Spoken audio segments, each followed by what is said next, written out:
મસાલા નાખો. મીઠું, લાલ મરચું,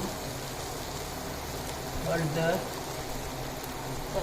સંચર, ધાણા જીરું, શેકેલું જીરું, મેથી પાવડર,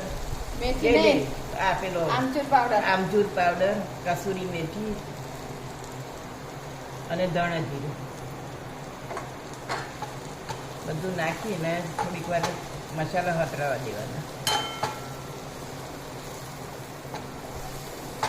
લખી પડે તો મને આ મજા આવે. આ કુકિંગ ચૂકી વાળાના છે સમોસા.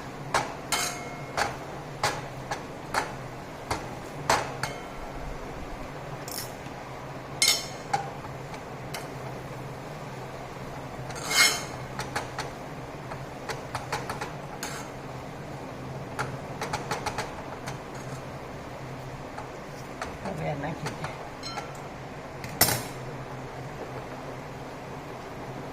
શું બટાકા નાખે? બટાકા નાખે. પછી હવે મસાલા થઈ બસ ગયું? હવે લઈને જ થઈ ગયું. ક્રશ કરી દેવાનું. હવે ક્રશ કરીને બધો મસાલો એકદમ મિક્સ કરી દઈશ. પછી ઉતારી લીલા ધણા એકલા નાખી દઈશ. બસ ને બસ પતી થઈ ગયું. ગયું.